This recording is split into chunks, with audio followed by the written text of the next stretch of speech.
Hey, how's it going, guys? So, I've got a lot of people asking me for more pictures of this thing, of like the interior, engine bay, uh, the dents that it has, stuff like that. So, I figured a video would be a lot better.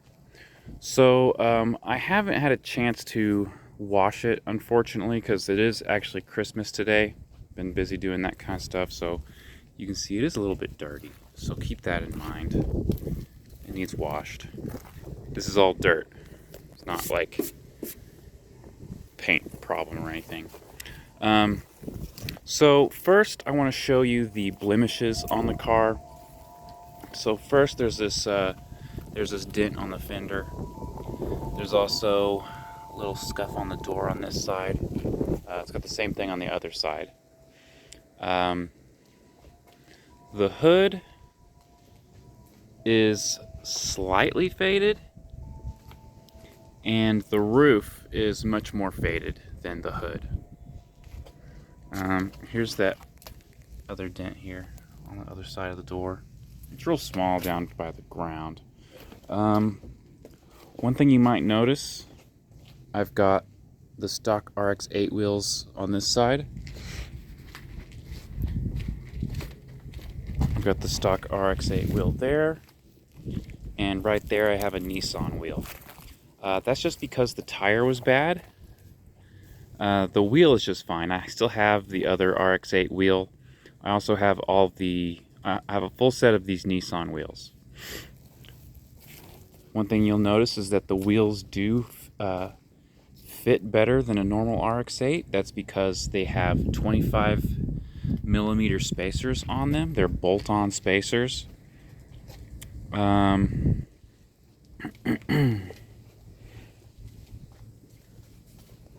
than that, the body's in pretty good condition. So, a lot of people are wanting to see the interior. So here's the interior. I did clean it out a little bit before the video, but it could definitely use a detail on the inside, or at least just vacuumed out or something. Like I said, it's Christmas, so I've been busy doing that type of stuff. But here's the interior. It's all there, and it's all in good shape. One thing that's common on these is that the dash cracks right here. This airbag piece, that's actually been replaced recently, a couple years ago, so that shouldn't crack anytime soon.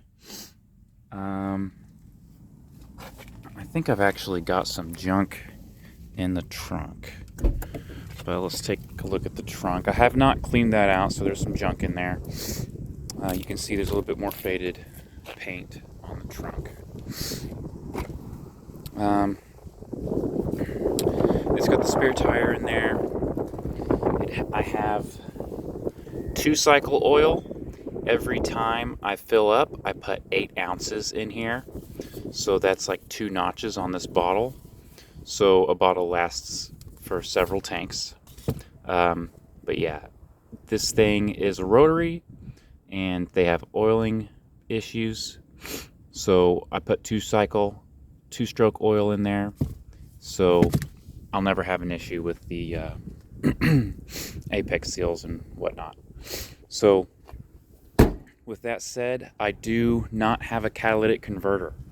To run premix, you have to get rid of the catalytic converter, so it has a test pipe.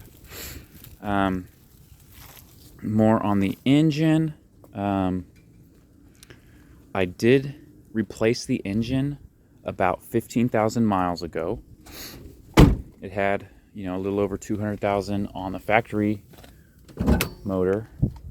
So these things go a long time if you take care of them. These cars have a bad reputation because people run them out of oil. These consume oil by design. They have oil injectors, and so they inject oil into the motor while they run.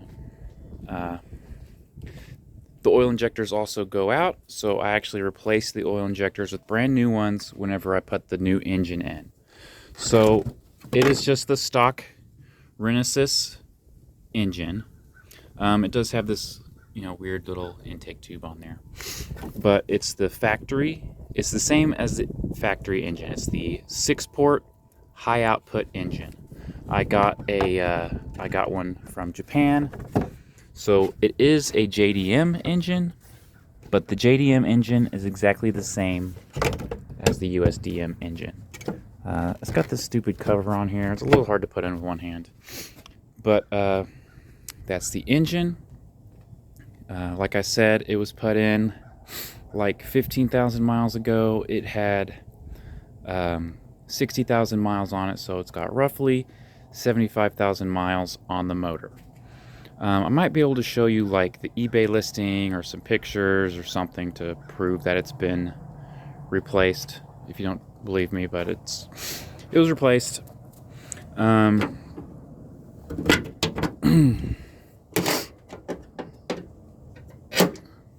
It runs really good. It's never let me down. So it's got new oil injectors. I run premix in it. I've been changing the oil every 1,000 miles. You don't have to change the oil every 1,000 miles, but I would recommend topping it off at least every 1,000 miles because, like I said, these consume oil by design. So I guess I might as well start it up so you guys can hear it run. Oh yeah, one more thing. It does have a crack in the windshield right there. It's got the stock radio, and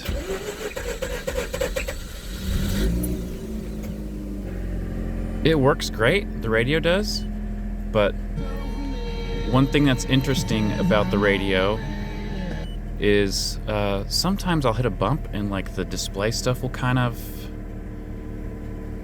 freak out, and then it'll stop doing it. It'll fix itself, but the radio keeps working the way it's supposed to, but it just kind of goes crazy on the screen. But just FYI, you might hit a bump and it might go crazy.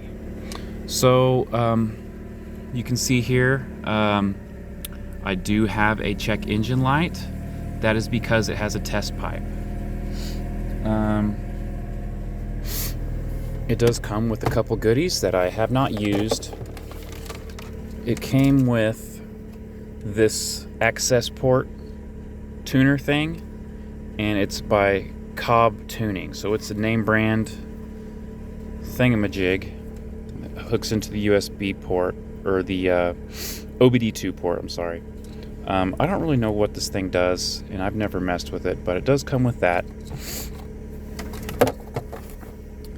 It also came with this thing. I don't know what it is. It says Whistler 3500 on it. I don't know what that is, but it comes with that. Maybe you know what it is. Anyway, so another thing about this motor, so it's not warmed up yet, so I'm not going to rev it up too much, but whenever I shut the car off, if you're new to rotary engines, you want to rev it up a little bit. So that's to prevent it from getting flooded out. So what I do is every time I shut it off, I rev it up to about 3,000 RPMs, and I shut it off at 3,000 RPM. That way the rotor will still spin with no fuel being injected in, and that way it's not going to get flooded out. So, these RX8s, if you run premix, if you make sure it is full on oil and you've got good fuel injectors, or I should say oil injectors, these things will go forever. I mean, not forever, but they are plenty reliable. Like I said, the stock motor on this thing went over 100,000 miles before it gave out. And yeah, these things have a bad reputation for no reason, basically. They're high maintenance. Let's just say that. So you got to put premix in it. Well, that's really all you got to do is just put premix in it. It doesn't get great gas mileage. It gets less than 20 miles per gallon. I think if you drive it real hard, it'll probably get like 17 and a half. If you just drive it on the highway to work, it'll probably get 19 and a half. But it does not get good gas mileage. It is not a gas saver. It is not a Honda Civic. But it's really fun to drive. It's pretty quick. It revs to 9,000 RPM, which, another thing, I always take it to Redline at least once a day. So on my way home, I'll just take it to Redline just once. That prevents carbon from getting built up. So just so you know, this has been taken care of by somebody who knows about rotary engines and how to take care of them. So it runs good, and it should not let you down. It has not let me down. But yeah, I just had it for a few years, and I kind of want a change. I also kind of want something with better gas mileage. So I actually just picked up that MR2 over there. So yeah, that's it. Thanks, guys.